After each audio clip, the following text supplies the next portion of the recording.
Baik, bismillahirrahmanirrahim. Assalamualaikum warahmatullahi wabarakatuh. Baiklah, kita lanjut materi pada hari ini, yaitu tentang pengembangan kebudayaan pada zaman dinasti Bani Umayyah. Sebelum kita memulai pembelajaran pada pagi hari ini, marilah kita sama-sama berdoa terlebih dahulu. Baiklah, doa dimulai. Doa selesai. Baiklah, langsung saja kita masuk pada materi yang pertama, yaitu pengembangan kebudayaan di zaman dinasti Bani Umayyah. Pada masa dinasti Bani Umayyah, banyak perkembangan dan kemajuan yang terjadi di semua bidang kehidupan. Perkembangan tersebut mempengaruhi terhadap perkembangan peradaban dan kebudayaan Islam. Peranan khalifah memiliki kontribusi besar dalam kemajuan Islam, yaitu yang pertama ada di bidang administrasi pemerintahan. Dalam bidang administrasi pemerintahan, Bani Umayyah menerapkan beberapa kebijakan. Yang pertama, perubahan sistem pemerintahan. Bentuk pemerintahan Umayyah berubah dari sistem demokrasi menjadi monarki sejak ia diangkat oleh anaknya itu Yazid sebagai putra mahkota. Kebijakan ini dipengaruhi oleh tradisi yang terdapat di bekas wilayah kerajaan Bizantium. Selain itu terjadi dikotomi antara kekuasaan agama dan kekuasaan politik. Yang kedua ada sentralistik Daulah Bani Umayyah yang menerapkan konfederasi provinsi di dalam menangani provinsi yang ada.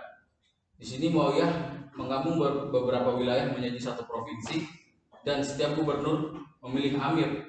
Amirlah yang bertanggung jawab langsung terhadap khalifah. Yang ketiga ada administrasi pemerintahan. Setidaknya ada 4 diwan atau departemen yang berdiri pada Daulah Bani Umayyah. Yang pertama ada Diwani Rosil. Di sini departemen ini yang mengurus surat-surat negara kepada gubernur dan pegawai yang dibagi di berbagai wilayah. Yang kedua ada Diwan Khoraj. Departemen ini yang mengurus tentang perpajakan yang dikepalai oleh Sahibul Khoraj yang bertanggung jawab langsung kepada khalifah. Yang ketiga ada Diwan Jun. Nah, departemen ini yang mengurus tentang ketentaraan negara, dan ada juga yang menyebut dengan Departemen Peperangan. Dan yang keempat ada Diwan Khatam. Departemen ini disebut juga dengan Departemen Pencatat, dan setiap peraturan yang dikeluarkan akan disalin pada sebuah register dan kemudian disegel dan akan dikirim ke berbagai wilayah. Terus yang keempat ada lambang negara. Di sini Muawiyyah menetapkan bendera sebagai lambang negara, yang dimana sebelum pada masa Khulafaur Rasyidin belum ada negara dan belum ada bendera, dan pada masa dinasti Bani Umayyah bendera ini yang menjadi ciri khas berdirinya Daulah dinasti Bani Umayyah. Yang kelima ada bahasa resmi administrasi pemerintahan pada masa dinasti Bani Umayyah, yaitu pada pemerintahan Khalifah Abdul Malik bin Marwan, bahasa Arab dijadikan sebagai bahasa resmi administrasi pemerintahan. Yang kedua yaitu ada bidang sosial kemasyarakatan. Pada dinasti Bani Umayyah, dinasti Umayyah mengembangkan bidang sosial kemasyarakatan dengan berbagai kebijakan, antara lain. Yang pertama, dibangunnya panti sosial penyandang disabilitas. Di sini ketika Abdul Walid bin Abdul Malik menjadi khalifah, ia menyediakan pelayanan khusus untuk orang-orang cacat dan akan diberi gaji, dan orang buta diberikan penuntun, serta orang lumpuh akan disediakan perawat. Dan dia juga mendirikan bangunan khusus untuk penginap penyakit kusta agar mereka dirawat sesuai dengan persyaratan standar kesehatan. Yang kedua di bidang sosial kemasyarakatan ada Arab dan Mawali. Masyarakat dunia Islam begitu luas, sedangkan orang-orang Arab merupakan unsur minoritas. Meskipun demikian, mereka memegang peranan penting secara sosial. Muslim Arab menganggap bahwa mereka lebih baik dan lebih pantas memegang kekuasaan daripada non-Muslim Arab. Terus yang ketiga ada perundang-undangan. Di sini khalifah mengeluarkan perundang-undangan yang mengatur kehidupan masyarakat dan juga mendirikan lembaga penegak hukum sehingga hak-hak masyarakat dilindungi secara hukum. Dan yang kelima ada pembangunan infrastruktur. Di sini dibangunnya rumah sakit, jalan raya, sarana dan olahraga seperti gelanggang, pacuan kuda, tempat-tempat minum dan tempat-tempat strategis, kantor pos, pasar, pertahanan sebagai sarana persarana umat. Dan yang ketiga ada bidang seni budaya. Pada bidang seni budaya, dinasti Umayyah memberikan kontribusi berupa bahasa Arab yang berkembang luas ke berbagai penjuru dunia dan menjadi salah satu bahasa resmi internasional di samping bahasa Inggris. Yang kedua ada mata uang. Terus ketiga ada gedung dan pabrik industri. Keempat irigasi pertanian. Kelima pusat ilmu dan adab. Keenam pembukuan negara. Dan di sini pembukaan negara, Bani Umayyah memberikan kontribusi lain yang berupa yang pertama ada majelis sastra. Di sini majelis sastra yaitu tempat atau balai pertemuan untuk membahas kesusastraan dan juga tempat berdiskusi mengenai urusan politik. Terus di sini ada yang kedua arsitektur. Dalam bidang seni arsitektur, para khalifah mendukung perkembangannya seperti pembuatan menara pada periode Muawiyah, Kubah Asy-Syahra. Pada periode Abdul Malik bin Marwan, kubah ini tercatat sebagai hasil karya arsitektur muslim yang termegah di kala itu. Terus yang keempat di bidang ekonomi. Di bidang ekonomi, dinasti Umayyah menerapkan kebijakan-kebijakan. Yang pertama, sumber pendapatan dan pengeluaran pemerintah. Sumber uang yang masuk pada zaman Daulah Bani Umayyah sebagainya diambil dari dorib, yaitu kewajiban yang harus dibayar oleh warga negara. Namun pada masa Umar bin Abdul Aziz, pajak untuk non-muslim dikurangi, sedangkan jizah bagi muslim dihentikan. Kebijakan ini yang mendorong non-muslim memeluk agama Islam. Terus yang kedua ada mata uang. Pada masa Abdul Malik, mata uang kaum muslimin dicetak secara teratur dan pembayaran diatur dengan menggunakan mata uang ini. Meskipun pada masa Umar bin Khattab sudah ada mata uang, namun belum begitu teratur. Yang ketiga ada organisasi keuangan. Keuangan terpusat pada Baitul Mal yang asetnya diperoleh dari pajak tanah perorangan bagi non-muslim. Di sini percetakan uang dilakukan pada Khalifah Abdul Malik bin Marwan. Terus yang kelima ada pendidikan. Di Daulah Bani Umayyah, dia tidak terlalu memperhatikan bidang pendidikan karena mereka berfokus dalam bidang politik. Meskipun demikian, Daulah Bani Umayyah memberikan andil bagi pengembangan ilmu agama, sastra dan filsafat.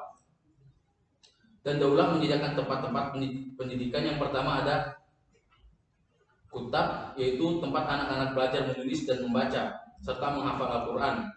Terus yang kedua ada masjid, yaitu tempat pendidikan merupakan lanjutan dari kutab, yaitu pendidikan di masjid terdiri dari dua tingkat. Pertama, tingkat menengah diajar oleh guru yang biasa saja. Yang kedua, tingkat tinggi diajar oleh ulama dan ilmunya yang masyhur kealimannya. Terus yang ketiga ada Arabisasi. Gerakan penerjemahan ke dalam bahasa Arab pada masa Marwan gencar dilakukan. Yang memerintahkan untuk menerjemahkan buku-buku yang berbahasa Yunani, Syria, Sanskerta dan bahasa lainnya ke dalam bahasa Arab. Yang keempat yaitu adanya Baitul Hikmah. Di sini Baitul Hikmah merupakan gedung pusat kajian dan perpustakaan. Terus yang keenam di bidang politik dan militer. Kondisi perpolitikan pada awal dinasti Bani Umayyah cenderung stabil. Muawiyah dengan kemampuan politiknya mampu meredam gejolak-gejolak yang terjadi hingga ia mengangkat anaknya Yazid menjadi penggantinya, barulah terjadi pergolakan politik.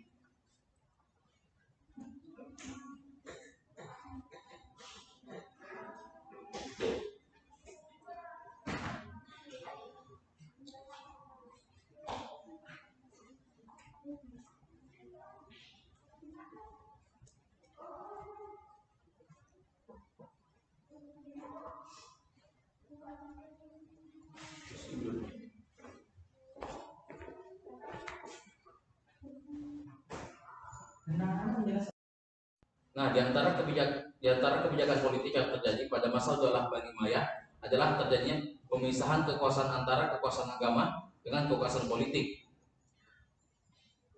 Yaitu Amirul Mukminin hanya bertugas sebagai khalifah dalam bidang politik, sedangkan urusan agama diurus oleh para ulama. Perkembangan prestasi pada bidang politik militer yaitu dengan terbentuknya 5 lembaga pemerintahan. Yang pertama lembaga politik. Di sini dinasti Bani Umayyah menerapkan organisasi politik yang terdiri dari jabatan khalifah, kepala negara, terus wizarah kementerian, kitabah kesekretariatan, terus hijabah pengawal pada pribadi khalifah. Yang kedua, lembaga keuangan, An-Nizam Al-Mali. Dinasti Bani Umayyah mempertahankan pengelola Baitul Mal, baik pemasukan maupun pengeluaran. Sumber pemasukan Baitul Mal diperoleh dari hasil pajak penghasilan tanah pertanian disebut kharaj, dan pajak individu bagi masyarakat non-muslim disebut izah.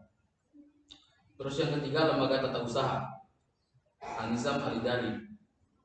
Dinasti Bani Umayyah membagi wilayah kekuasaan antara pemerintahan pusat dan daerah. Pemerintahan pusat dipimpin oleh khalifah, sedangkan daerah dipimpin oleh gubernur yang disebut wakil. Untuk pelaksanaan tata negara yang teratur, Bani Umayyah mendirikan beberapa departemen, antara lain Diwan Al-Kharaj, yaitu departemen pajak, Diwan Ar-Rasali, departemen pos dan persuratan, Diwan Al-Mustaqilat, departemen kepentingan umum, dan Diwan Al-Hakim, departemen pengarsipan. Terus yang keempat ada lembaga kehakiman, An-Nizam Al-Qadi. Dinasti Bani Umayyah memisahkan kekuasaan eksekutif dan yudikatif, di mana pelaksanaan kekuasaan yudikatif terbagi menjadi tiga, yaitu Al-Qadha, hakim masalah negara, Al-Insaf, hakim perkara pidana, dan An-Nadar fil Madalim, mahkamah tinggi atau banding. Yang kelima, lembaga ketentaraan, An-Nizam Al-Harbi.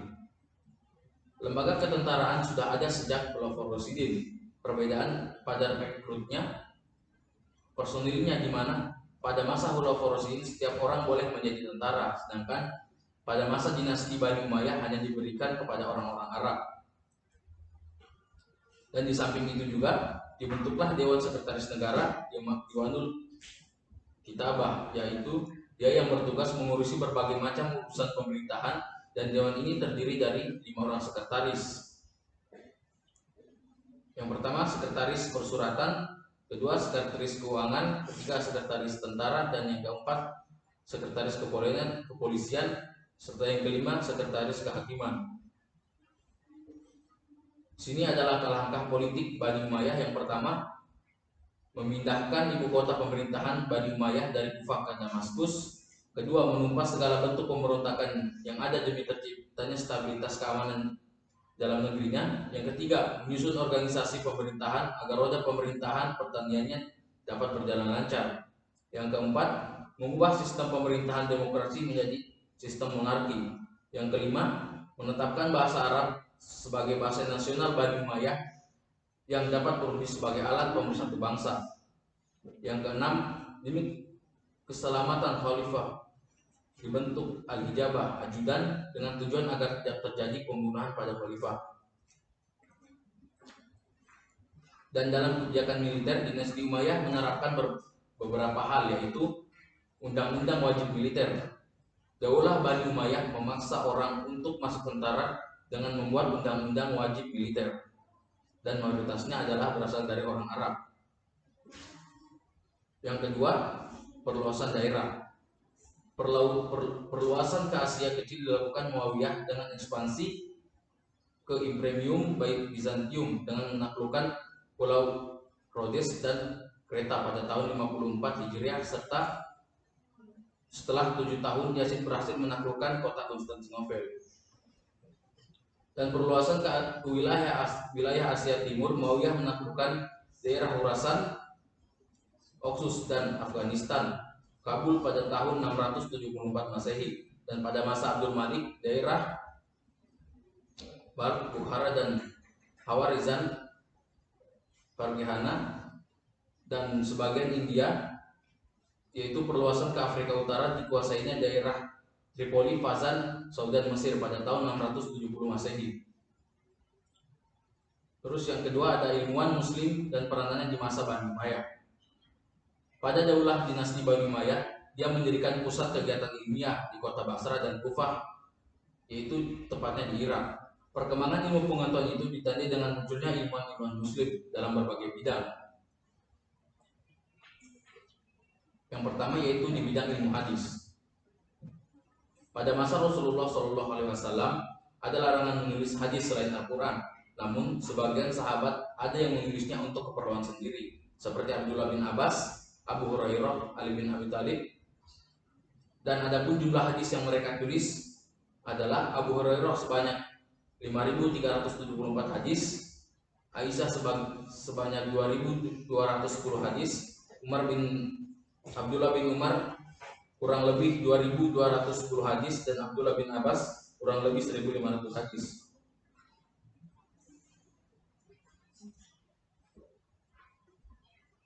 Terus yang kedua, di ilmu tafsir. Untuk memahami Al-Quran, para ahli telah melahirkan sebuah disiplin ilmu baru, yaitu ilmu tafsir. Ilmu ini dikhususkan untuk mengetahui kandungan ayat-ayat Al-Quran. Ketika Nabi masih hidup, penafsiran ayat-ayat tertentu telah dipersiapkan oleh malaikat Jibril. Setelah Rasulullah wafat, para sahabat Nabi seperti Ali bin Abi Thalib, Abdullah bin Abbas, Abdullah bin Mas'ud, Ubay bin Ka'ab mulai menafsirkan ayat-ayat Al-Quran bersandar dari Rasulullah lewat pendengaran mereka ketika Rasulullah masih hidup.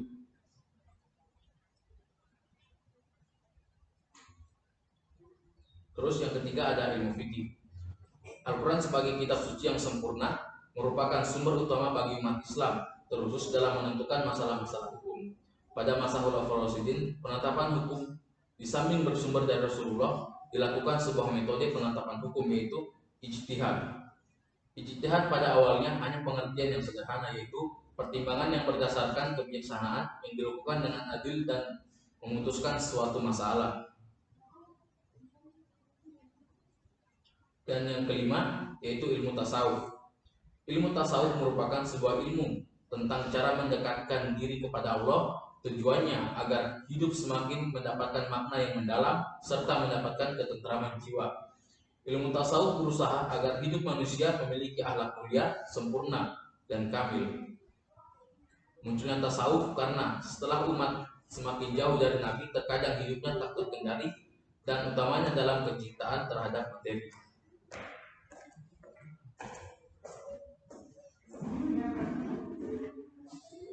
Terus yang kelima, di bidang ilmu sejarah dan geografi.